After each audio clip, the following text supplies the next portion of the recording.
Mi nombre es Betty Margarita Acosta Viloria, estudiante de Ingeniería Industrial de la Universidad Nacional Abierta y a Distancia, UNAD. Pertenezco al CEAD de Santa Marta. En este video tutorial aprenderemos cómo calcular los esfuerzos y factores de seguridad en una estructura tipo cercha. Para ello utilizaremos el ejercicio que se ha venido realizando en fases anteriores. De él extraeremos la fuerza que actúan en cada uno de los elementos y además la longitud de cada uno de los elementos.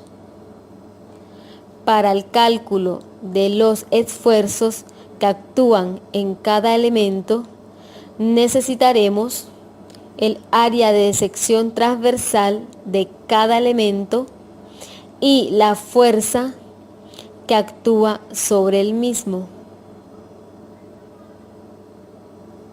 En nuestro caso, tenemos que la estructura está formada por acero estructural A36 y dos perfiles enfrentados entre sí.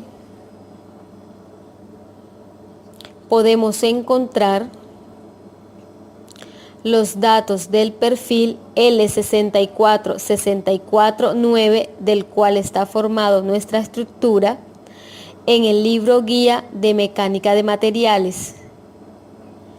De acá obtenemos que el área de sección transversal de uno de los perfiles, como se muestra en esta forma, es de 1120 milímetros.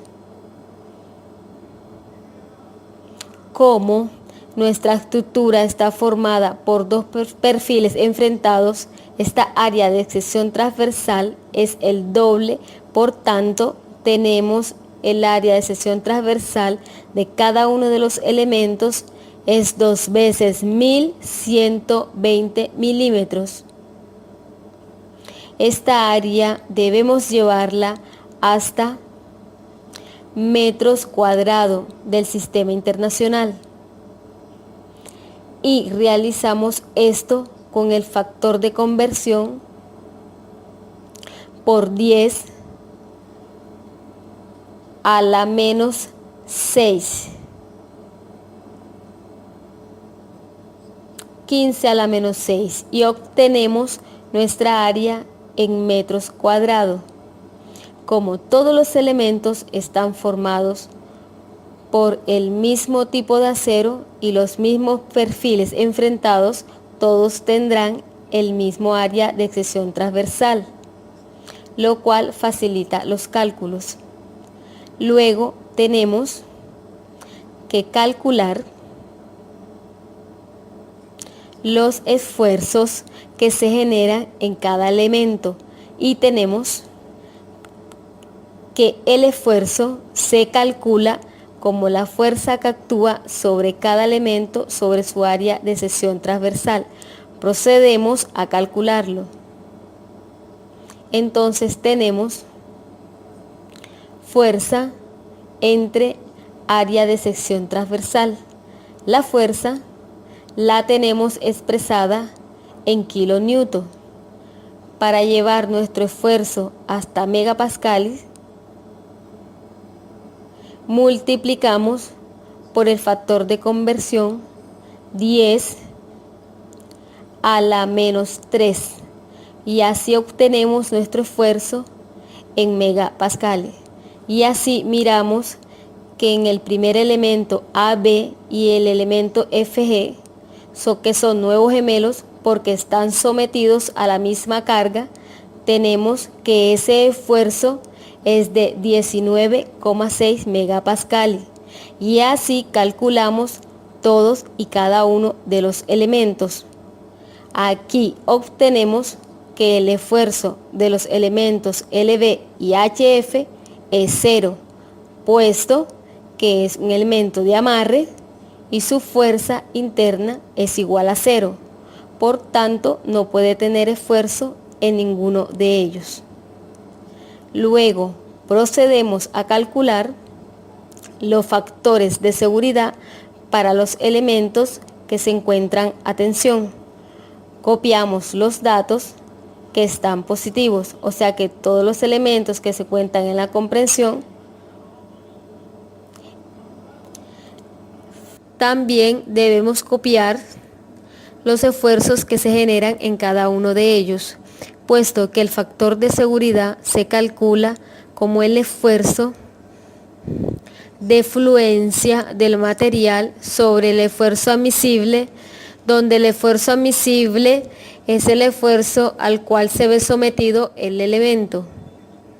En el libro guía encontraremos en la página A12, apéndice B, el acero estructural A36, que el esfuerzo hace evidencia por tensión es de 250 megapascales entre el esfuerzo al cual se ve sometido el elemento en megapascales.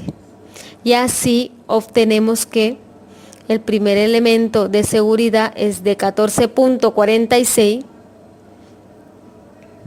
el cual es mayor que 3, que por lo tanto no es necesario volver a rediseñar el elemento.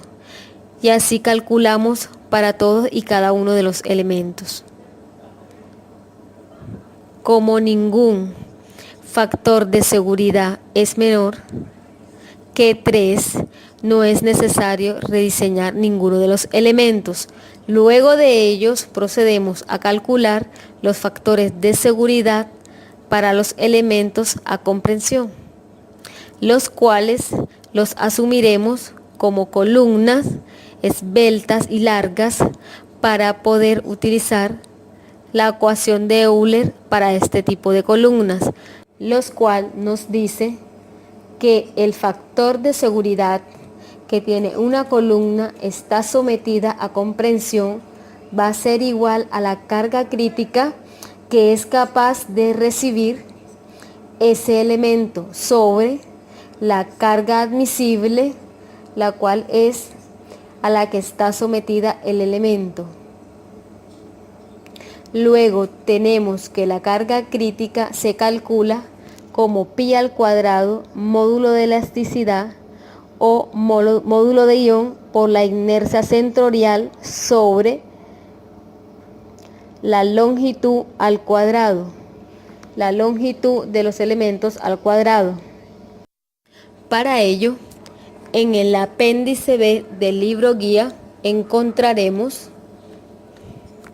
que el módulo de elasticidad para el acero estructural A36 es de 200 gigapascales, el cual colocamos en esta parte. Como todos los elementos están formados por acero estructural de la misma, entonces todas tendrán el mismo módulo de elasticidad. Además de eso, es necesario calcular la inercia centroidal, que la inercia para uno de los perfiles que tenemos es de 0,405 por 10 a la 6 milímetros cuadrados, tanto para la inercia en X como para la inercia en Y es la misma, debido que nuestro perfil estructural son dos perfiles encontrados. Vamos a tener que la inercia en el eje X y en el eje Y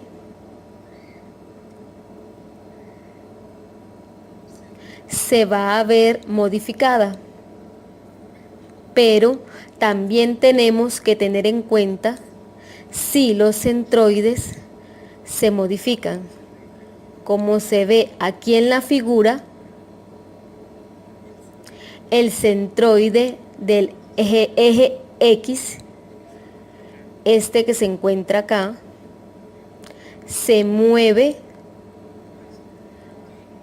puesto que cuando tenemos un solo perfil, el centroide se encuentra corrido hacia la derecha, pero si enfrentamos nuestros dos perfiles, este centroide llega hasta el centro, o sea, en la posición 0, 0. En cambio, el eje Y no sufre ninguna modificación.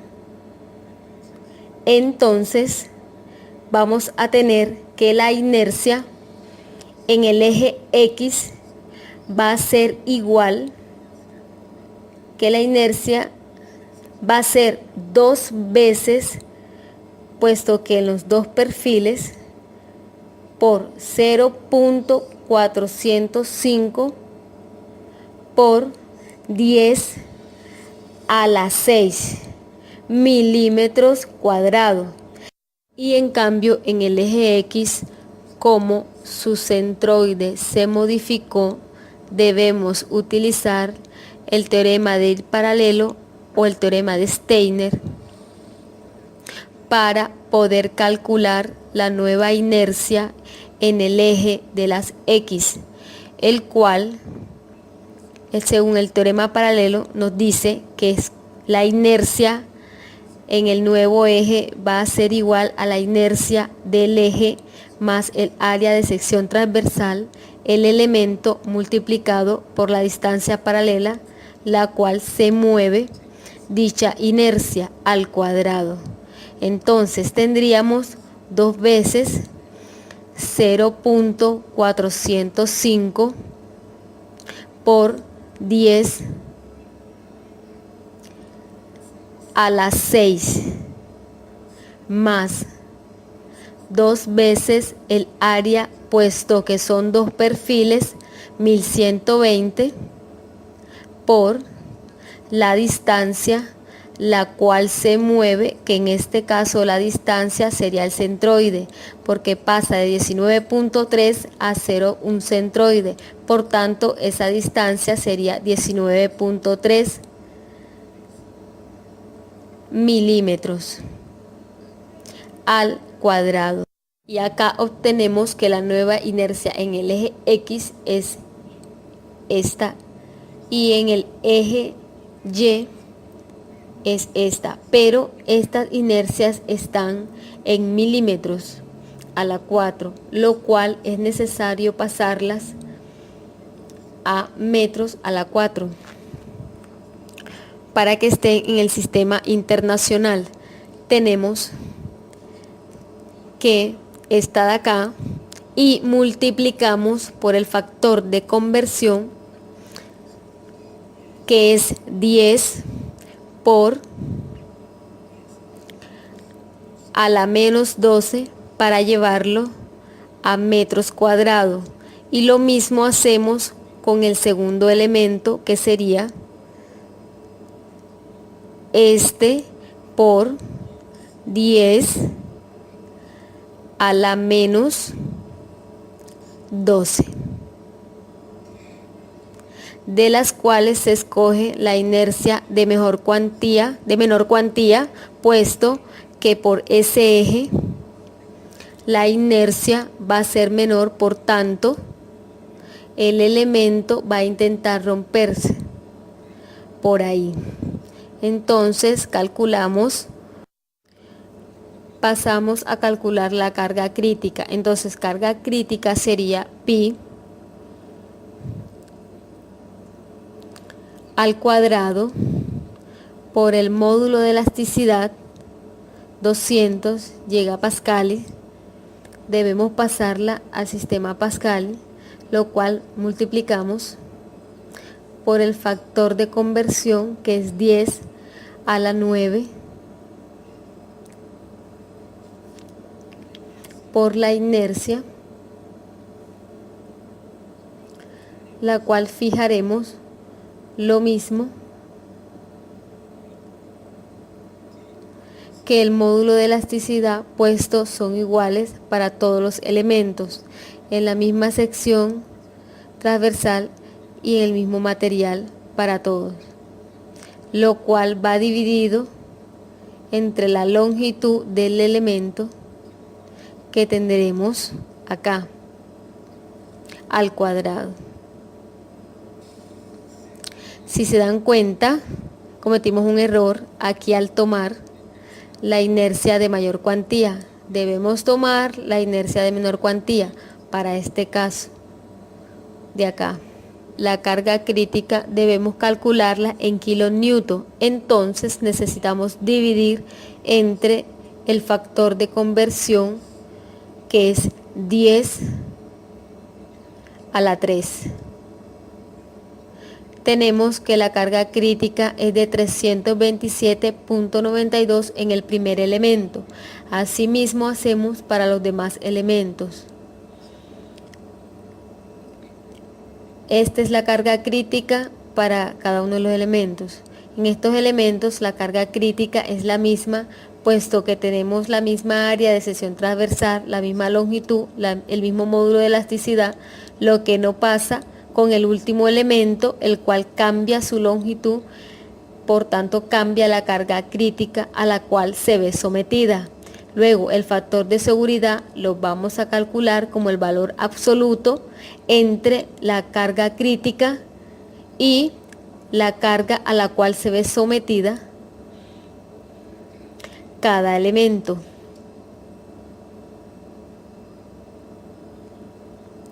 Como podemos ver, ningún elemento está por debajo de 3.